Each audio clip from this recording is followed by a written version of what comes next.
New at 11, his dog killed by a downed power line after the storm. Why this local man tells us it never should have happened. We didn't hear any breaking. All I know is that we were hit. Some miraculous survival stories emerging from this weekend's storms. A woman talks to CBS6 about what she believes saved her and her aunt from certain death. And an unusual discovery on the roof of a building on West Broad Street. What killed a man whose body was found, and how did it get there? I'm Stephanie Rochon. And I'm Bill Fitzgerald. More than 168,000 Dominion, Virginia power customers remain in the dark tonight, victims of some of the most powerful non-hurricane related storms to ever hit the Old Dominion. That includes less than 17,000 in central Virginia as crews work to restore power. Is there a chance we could see more storms tomorrow? Here's Zach with our top story.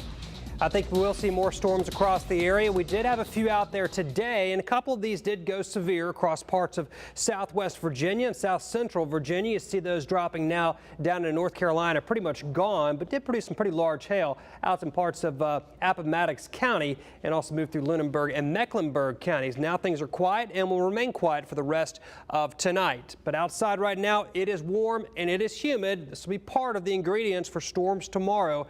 Temperatures will only fall into the low and mid 70s overnight tonight. And with the south wind tomorrow drawing up more moisture into the region, that will set the stage for more storms in the afternoon. And the strongest of those will produce wind gusts over 60 miles per hour and some large hail. So we're in a slight risk for tomorrow, all of central and eastern Virginia. We'll talk more about your forecast in just a few minutes. Thank you, Zach. In the aftermath of any severe storm, the warnings are constant. Report all down power lines and stay away from them. But one local man says his dog was electrocuted by wires in his backyard, a death he says never should have happened. Lorenzo Hall is live now with the story. So, you know, Bill, while those downed power lines have caused temporary detours and power outages for folks here in central Virginia, one Henrico man says those downed power lines caused a permanent loss. His dog. I let my dog down. For that reason, this Henrico man says he'll never forget these summer storms.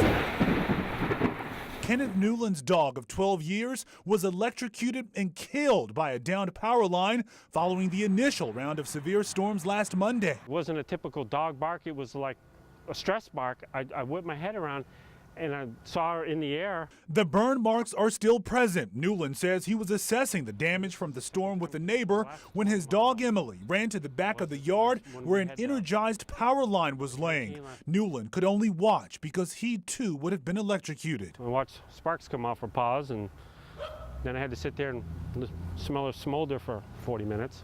Newland tells us he called Dominion and warned them about the wire dangling across his yard, but says no one removed it before restoring power. In a statement, Dominion says in part, this was a very unfortunate circumstance and reinforces the importance of reporting downed power lines to the company, not just outages. Our thoughts and heartfelt prayers are with the family for the loss of their dog. A few doors down from Newland, this man claims Dominion has been negligent with its power restoration efforts. He too had a down line that was energized and started a fire near his dog's pen. You know, I've got two kids. They're worried about the dogs. They could have come out and touched the fence and been dead just as quick as anybody. As for Newland, he's thankful his son and wife didn't venture into the charged area first. What do you say? Now, Newland says he cremated his dog Emily shortly after that incident. Newland says he is still waiting to hear from Dominion about why that line was energized. But for now, we're live in Richmond tonight. I'm Lorenzo Hall for CBS6 News. Steph, I'll send it back to you. Thanks, Lorenzo. New at 11, a woman talks to CBS6 News about a ride she'll never forget. Stuck behind the wheel with her aunt in Hanover Saturday night as a tornado was cutting a swath across the county. As John Burkett tells us, she believes she's truly lucky to still be here. John. Stephanie, Amy Harvey thought it was just another summer storm. She was heading into Mechanicsville to get a few things for her 4-year-old twins. She says thankfully she had dropped them off and they didn't have to experience the seconds of uncertainty sealed with a tree. 2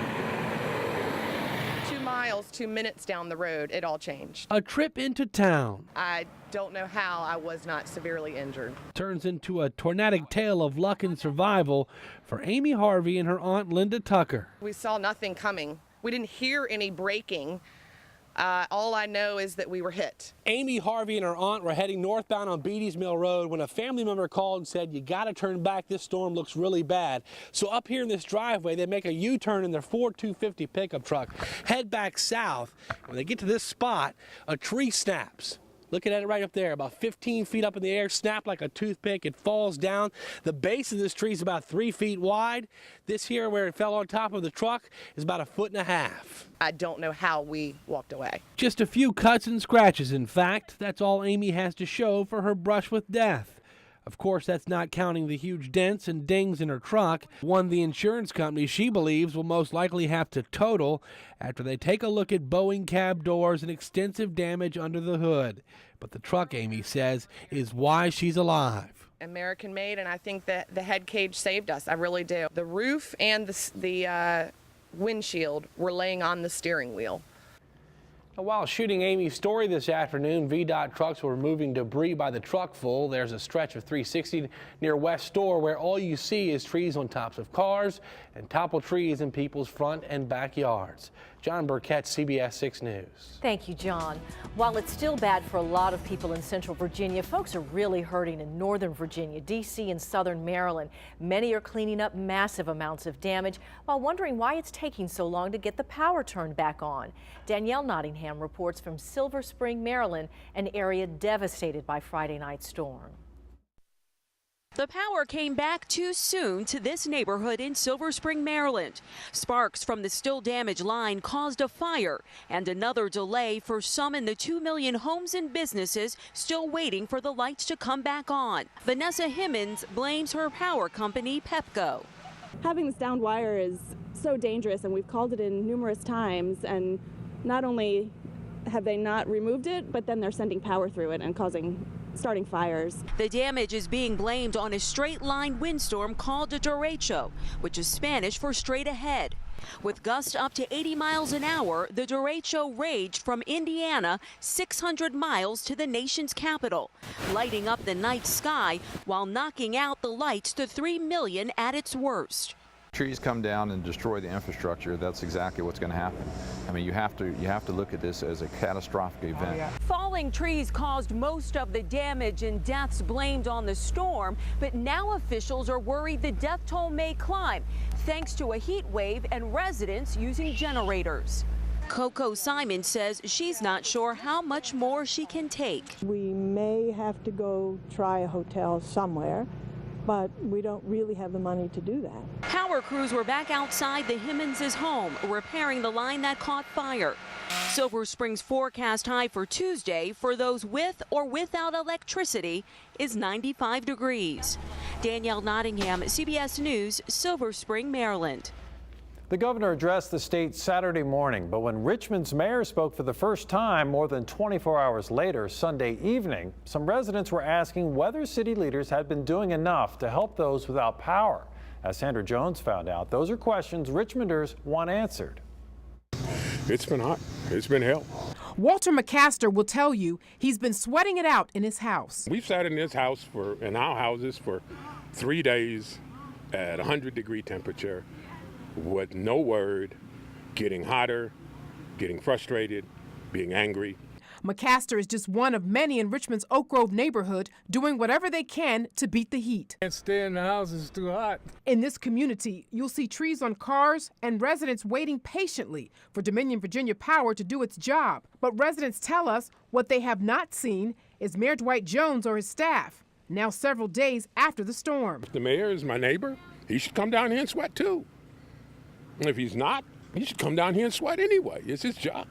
Drive around Richmond and you'll find isolated areas where people are still without power. So seeing crews like the one behind me is a welcome relief, and so are city leaders doing their part. We need to be in our district. That's more important than anything else. We are the council person for our districts. We caught up with City Council member Reva Trammell, handing out bags of ice to residents in the 8th District. You have seen so many people come in here getting ice where they have run out and got to go get more. How does that make you feel to be helping people? Good. And for many who live in this district and others we spoke with around the city, getting some kind of response from city leaders after a storm could be the best relief of all. Even if you drove up and down the street with a bullhorn and said, "We haven't forgotten you," We know you're in pain. We know you don't have creature comforts. We know you don't have communications with the outside, but we haven't forgotten you. Makes a difference. In South Richmond, Sandra Jones, CBS6 News. And we contacted the mayor about the city's response and why he didn't hold a news conference until Sunday night, nearly 48 hours after the storms hit, and we're still waiting for a response. Is the city to blame for not cutting down some of the trees that fell during last week's storms? How does it go about selecting which trees need to come down, and how easy is it for homeowners to tell that an old oak or maple may be diseased? As Mark Holmberg found out, looks can be deceiving. His fascinating report is coming up in just a few minutes. You can find complete coverage of the storm and its aftermath on WTVR.com. You'll see video reports and pictures, and you could submit your own photos. We'll also link you to updated Dominion, Virginia power sites. What killed the man whose body was found on top of a building on West Broad Street? CBS6 arrived on the scene this afternoon as crews were removing the body. The building is in the 3000 block of West Broad and appears to be vacant. Investigators say it also appears the body had been there for a while. They have sent it to the medical examiner's office for identification and to determine the cause of death. Police say they do not suspect foul play. New at 11, we've learned the singer for the Richmond-based rock band Lamb of God will spend at least 10 more days in jail in the Czech Republic in connection with a fan's death. According to reports out of Prague, Randy Blythe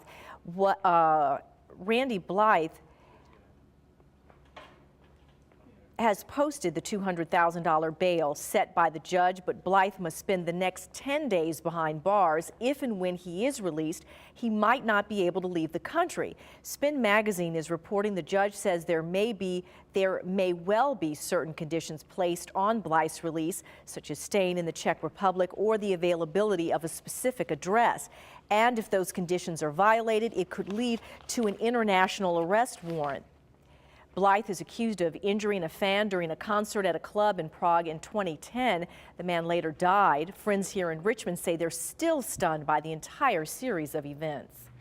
Randy, he's a great guy. I mean, I've known him for about 20 years. And, when he was younger, he was a little bit aggressive. That's a long time ago. He is, he's a very, very peaceful, kind, loving person, and there's just no way he would do anything, hurt anybody intentionally. Blythe's Lamb of God bandmates have reportedly already returned home to the U.S. Guitarist Mark Morton is encouraging fans to wear Lamb of God shirts to show their support for Blythe on the 4th of July. New at 11, a bar that has helped bring business back to part of West Broad Street has shut down, at least temporarily. The Republic posted on Facebook earlier today that, quote, due to unfortunate circumstances, will be closed for the day. We sent a crew over to the bar at the corner of Broad and North Allison Street and found a warning posted outside from the Virginia Department of Taxation. It says the tax commissioner has ordered the business closed due to non-payment of state taxes. We're working to learn more about that situation, and we'll bring you an update as soon as we have more information. Bad news for people in a West End neighborhood who were hoping Walmart would consider building a new store in a different location. The retail giant wants to put a store near Reynolds Crossing off Forest Avenue, but some speculated Walmart would consider instead moving to Glenside Drive since the spot there is being vacated by Kmart. But when contacted by CBS6 News, a spokesman for the company said they did take a look at the Glenside Drive Kmart location, but concluded it did not offer what they were looking for to best serve customers in the area. Walmart hopes to receive county approval later this month to build at the Reynolds Crossing site. The Henrico Planning Commission is scheduled to vote July 25th.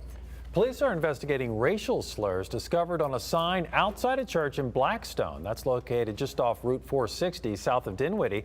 A member of the Spring Hill Baptist Church arrived at church Sunday to find this racist words spray painted on both sides of the church's marquee on Route 606. It happened on the church's 168th anniversary. According to members of the congregation, Pastor Travis Warren asked that the sign be left up for several hours. He put a sign next to it that reads, quote, God forgives. As we mentioned earlier, and as you've likely seen for yourself, fallen trees have done major damage in Richmond and other parts of Virginia. Does the city need to do a better job of removing old, rotten trees before Mother Nature knocks them down? And how can you tell when a tree needs to go? Tonight, Mark Holmberg got with an expert to answer all things arboreal. So this big, beautiful tree's been here for probably 80 years. Could you predict something like this? could happen. The three things that determine risk in trees is the tree itself, the environmental situation that the tree stands in, and the presence of a target. Target being a house, car, Playground, school, any kind of man-made structure or foot traffic likelihood. Trees are like people. Each one is different. And how and where it grows up can determine the likelihood of it falling or weathering the storm. Certain species do show an increased likelihood for breakage and storms. They are weak-wooded by nature. Some species seem to hold up very well in storms.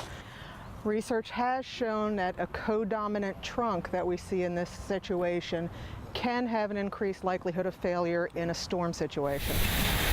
Just parking or driving beneath its drip line, usually the span of its roots, can compromise it. So can banging into it with your car or even just a clothesline. We don't know what might have happened here in the recent past, if there's any kind of construction going on, if there's any trenching that's been going on. Janine says there are some common misconceptions, like wet soil contributes to tree falls. It's very rarely the case. Also, she said, just because a tree is partially hollow or has some areas of decay doesn't necessarily mean it's a menace. So sometimes there's no rhyme or reason. Here's this giant tulip poplar. Obviously survived a massive lightning strike. We've got a decay zone here, compromised roots, and it survived the storm when trees around it got snapped off. You can guess, and many times you can be reasonably accurate about it. But failure potential is not an exact science. You can take any 3 or 4 well-educated and credentialed arborists and you'll get 3 or 4 different opinions, all of which are defensible. And often it's how and where we plant trees that contribute to their peril. Trees grow in colonies. In nature, they grow in a forest situation. And when humans come along, they remove trees and they build things, and they leave a few specimens standing, or they just add a tree in the middle of a lawn situation, and that's not a natural situation for a tree. But even the healthiest specimen can snap or be ripped from the ground if a big wind hits it just right. Same as a non-living structure like a utility pole. Trees add tremendous value to a property and to a municipality, well beyond their beauty. They help cool in the summer and cushion winter winds. They clean our dirty air, sheltering a host of animals most of us enjoy. You can find a qualified analyst to check your trees at the International Society of Arboriculture website. Remember, like humans, all trees eventually fall to the winds of life. So a big, beautiful tree like this can be a good friend, save you thousands of dollars. Don't go hacking them down without checking it out first. In Bird Park, Mark Holmberg, CBS6 News. CBS6 Skytracker, sponsored by Baugh Auto Body. And it has been a tough life for the trees the last week or so with the heat and then with the severe weather, and looks like we could have a little bit of severe weather tomorrow as well. Let's get a check on the time lapse from earlier today. Looking off the south and west at the tops of some big storms, thunderheads as they're commonly known, and that's where the activity was for today, is a very small little cluster of thunderstorms, but if you're used to looking up in the sky and seeing those kinds of things, you probably noticed those off to the south and west. Let's get a check on radar. I'll show you those storms as they continue to move down in North Carolina. They're gone now, really just a few sprinkles down that way along I-95, but pretty decent storms. Appomattox County down into parts of Lunenburg County and then down into Mecklenburg County as well. Near Victoria got a pretty good storm from all of this, and around Farmville as well out in Prince Edward County. We'll be quiet for the rest of tonight, but we will see a chance for some storms tomorrow, not necessarily tied to what we're seeing back to our west, but the atmosphere will become a little bit more primed with more moisture moving in on the backs of some south winds as we get into tomorrow, and we'll really heat up. We'll be hotter tomorrow than we were for today, and that'll make it more or less a powder keg here across central Virginia, and at some point I think that we'll see enough heat and moisture around to fire off those storms in the afternoon and evening hours. Let's get a check now on our temperatures from today. 74 this morning and 94 this afternoon, so it wasn't cool by any stretch, but I think tomorrow we'll probably make it up to around 97 degrees. And with every situation with moisture around in the spring, summer, or fall, there is a certain temperature that you have to get to really kind of blow the lid off these storms, and I think we'll reach that temperature tomorrow. 80 outside is our current temperature, so a very warm night, pretty muggy as well. Dew point of 68 makes it feel like it's 83 degrees. It's 74 in Farmville, also 74 degrees back in the Tappahannock area, 80 down in Petersburg, 73 in South Hill and Emporia. So for tonight, quiet weather across the area. You wake up to mostly clear skies tomorrow, and then in the afternoon, we'll see showers and thunderstorms developing. Some of those could be severe. As we head into tomorrow night, everything will quiet down, and then on Wednesday, Independence Day, start off with a few clouds around, and then we'll have a chance for some storms again as we head into the afternoon hours. So we're going to keep this pattern in place for the most part, with a chance of storms just about each and every afternoon. And with the heat and the moisture around, we're going to see the threat for some strong damaging winds, 60 mile per hour plus, and some large hail as well, probably quarter or larger. The storms today had golf ball size hail. This slight risk goes for all of central and eastern Virginia tomorrow. Your forecast lows for tonight will drop into the upper 60s. Most of us, though, will stay in the low 70s. As we head into tomorrow afternoon, we'll see highs up into the mid and upper 90s. 97 in Richmond and Fredericksburg, 99 down in Petersburg, 98 degrees over toward the Charlottesville area. Getting a check on your forecast for tomorrow. I think for the first half of tomorrow, we'll just see a quick warm up with a good bit of sunshine. And once we get into the afternoon hours and hit peak heating, we'll see those pop-up storms. Very hard to detect where they're actually going to pop up. Just stay weather aware across the area, and we'll keep you ahead of whatever happens to go up. 30% chance on Independence Day, again on Thursday. And then as we head toward the end of the weekend, the pattern changes a little bit, and that'll bring us a little bit better scenario to see some storms around Sunday into Monday. Thank you, Zach. Coming up after the break, see what a hot day in the streets and in the woods is like for the men and women responsible for restoring your power. What sent a fighter jet crashing into an apartment complex? The Navy finally has an answer.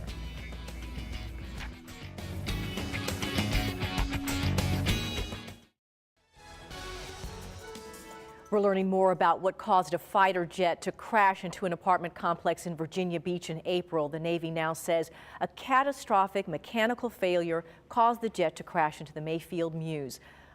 Shortly after takeoff, I should say. Investigators say it appears the right tire blew out during takeoff, and the pilot noticed the vibrations 2 seconds later. It then appears tire debris flew into the right engine, causing it to stall. The left engine, which should have kept the jet flying, then failed to light properly, and that's what caused the crew to lose control. This was indeed a complex, compound, multi-system emergency.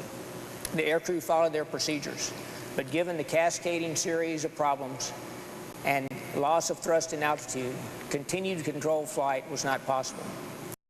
The Navy says the pilot and co-pilot did all they could to prevent the crash. During today's news conference, it also commended the fire crews on the ground for their work keeping everyone safe following the crash.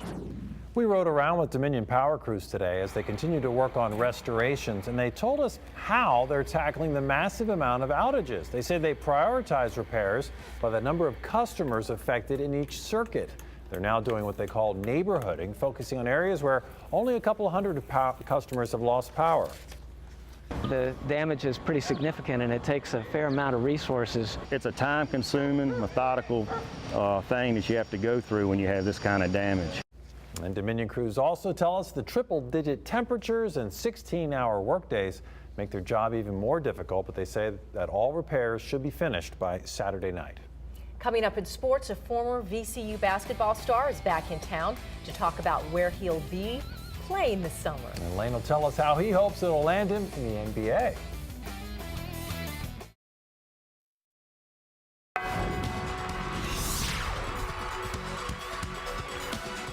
Good evening, everyone. The VCU Rams opened for A10 business officially today, hosting fans and alumni at a get-together over at Home Team Grill.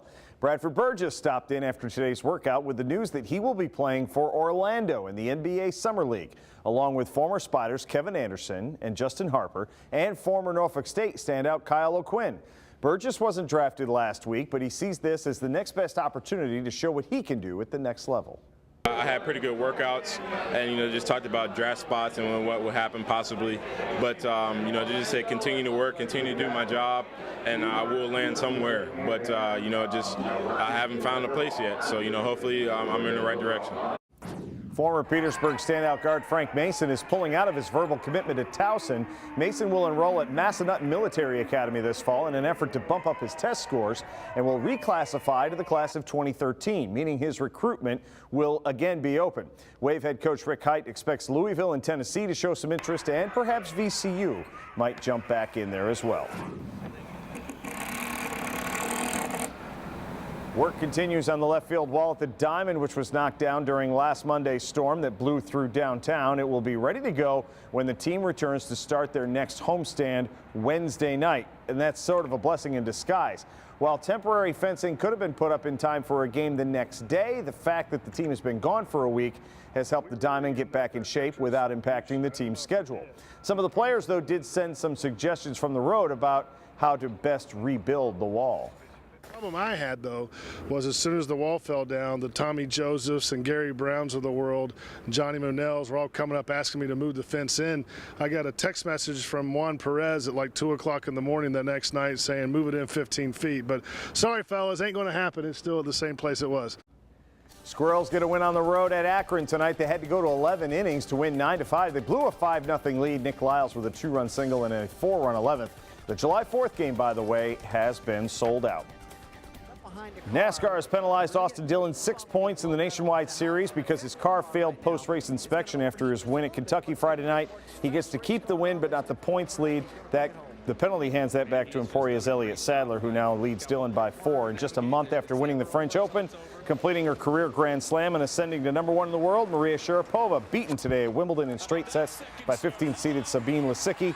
This is the 5th time in the last 6 years that the women's top seed has failed to reach the final at Wimbledon. Serena Williams advanced today, and on the men's side, Novak Djokovic and Roger Federer both advanced as well. So there are some big names still left. I'm still watching. Thank you, Lane. Yep. And we're still watching to see if we're going to get any more severe weather this week. Yeah, we'll have a chance tomorrow, I think. It's pretty quiet, all things considered, today. A few storms to our south and west, but tomorrow, a little bit better chance out there, and it's going to be the same kind of thing. The wind and the hail are going to be the main threats. So certainly not a broad scale thing like what we had on Friday, but a few severe storms around tomorrow. It looks like on Independence Day as well.